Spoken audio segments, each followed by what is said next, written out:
Good morning friends. So my name is Abhishek Shaw. So today I am going to teach you trigonometry, and in this video you are going to learn about trigonometry. You are going to learn about the values of sine 0 to sine 360 degree, the differentiation, the derivative of sine x, why the derivative of sine x is cos x. We will learn from the first principle. Then we will learn about in which point the derivative of sine x is 0, and why is it 0, why is it 0, why is it so, and we will learn about the periods of pi, that is 2 pi.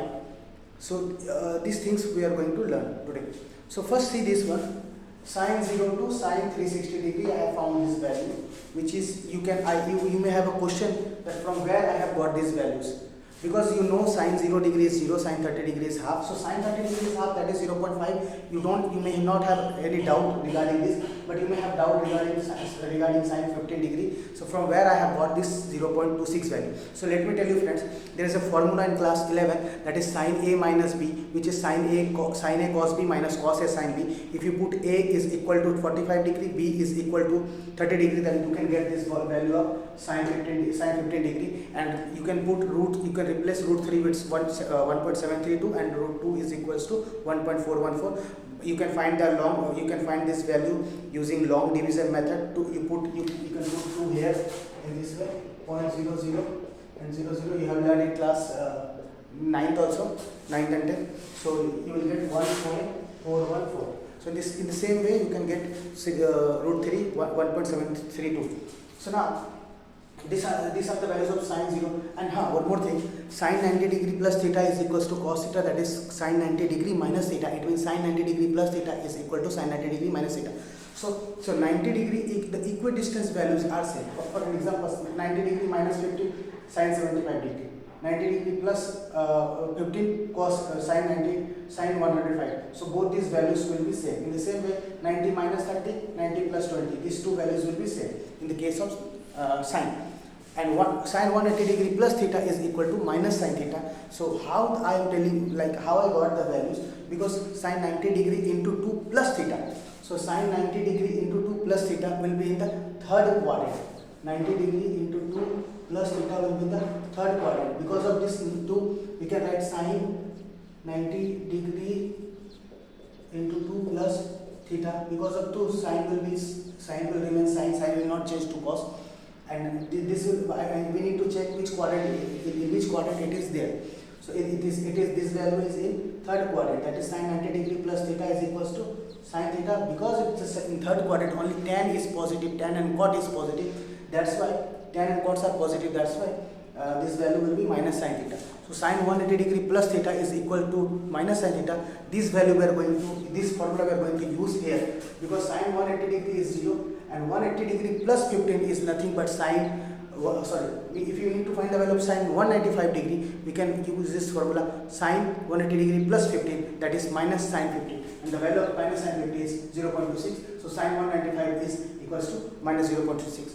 In the same way, I have found all the values, and you can see this one. I did nothing. I just put all these values here, and I got this graph. This is the graph of sine graph. So if you put all these values here, you will not have any doubt regarding the graph of sine. So you will get exact value. For example, sine 15 degree, you will get this value. Sine 30 degree, you will get the value of r. Sine 45 degree, what's the value of sine 45 degree? That is 0.66. So that this point is 0.76. This is sine 75 degree, that is 0.97, and sine 90 degree, that is 0.1. So you just observe the graph. The maximum value of sine theta is plus 1, and the minimum value of sine theta is minus 1. That's why the values of sine ranges from plus 1, minus 1 to plus 1. That is the range of the sine theta, and the domain will be r. So we can write sine such that r 2 minus 1 comma 1. That is the closed interval. So now let me just rotate the camera. Okay, yes. So now just see this graph now. We know I have written that sine 90 degree plus theta cos theta, sine 2 plus pi plus theta is sine theta. It means 2 pi plus theta is sine theta. It means that is the value of sine theta. This is called period of sine. Period of sine after 2 pi, after this interval, after 2 pi, values will be repeating. It will get repeated. So you can see this one.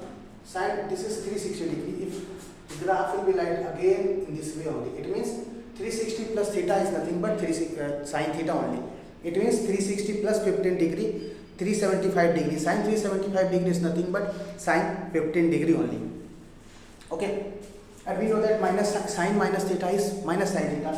That's why all the values you will, if you put there, you will get this value. For example, sine minus 15 degree is nothing but minus sine 15 degree. That is minus 0.26. So sine minus 15 degree is nothing but 0.26. Okay. So if you now come to the point. Now we are going to learn about the derivative of sine x is y. Y is the derivative of sine x cos x. So see this one, f dot x, this is the small change in y with respect to x is called derivative. So small change, if you can see that the values of sine theta is in this range, this value is monotonic increasing. The value is changing with respect, the value of output, the output is changing with respect to input. If you change a small, if you change this input, suppose this point is x and this point is x plus h. If you change this one, you will find the changes in y also. You will find the changes in output also. You will find the changes in fx also. So rate of change. We are going to find the rate of change. For an example, friends, acceleration is nothing but the rate of change of velocity with respect to time. So in the same way, rate of change, it means the change in y by the change in x. So the change in y, that is the change in y by the change in x. Y I have written x, h means x plus h minus x. So this is x plus h. Suppose this is x plus h and this is one is x. So the change is called h. So you just write here h. So from the first principle we learned this concepts in class 11. So limit h tends to 0 sin x plus h minus sin x. If you put these values, sin c minus d, we know that the formula of sin c minus sin d is 2 cos c plus d by 2 by into sin c minus d by 2. If you put these values, so you will get this one. Sin h by 2 by h by 2, we just write 2, and sin h by 2 by h by 2 is nothing but 1. We know that limit h tends to 0 where sin h by h is equals to 1. So I put this one, and if you put h is equal to 0, you will find 2x will be cancelled. The f dot x is cos x. So where the derivative of here this point, the dy dx is equals to 0. In this point, the dy dx of sin x is equal, dy dx is 0, means d sin x of dx is 0. That, so we need to find the value of f dot pi by 2. F dot pi by 2 is nothing but cos pi by 2, that is 0. It means in this value, in this point, this one here dy dx is 0. It means here there will be no change of the function with respect to x. So we can see this one, that is the peak value.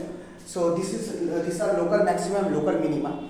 So in this range minus pi by 2, in this range minus pi by 2 to pi by 2, this is 1 function and onto function also. So this is 1 function and onto function also, from minus pi by 2 to pi by 2, and this is monotonic increasing function. While this from pi by 2 to 270 degree, the function is monotonic decreasing function, as this one is decreasing. So if you observe this graph, sine, this is in first quadrant, the value of the sine is increasing from 0 to 1. Second quadrant, the value of the sine is decreasing from 1 to 0. And the third quadrant, the value of sine is again decreasing from 0 to minus 1. And while the fourth quadrant, the value is increasing from minus 1 to 0. Finally, it reaches to 0, and started from 0, it reaches to 0. So that is called the period. So I hope you like the video. If you like the video, please share the video, and thanks for watching the video. Bye bye.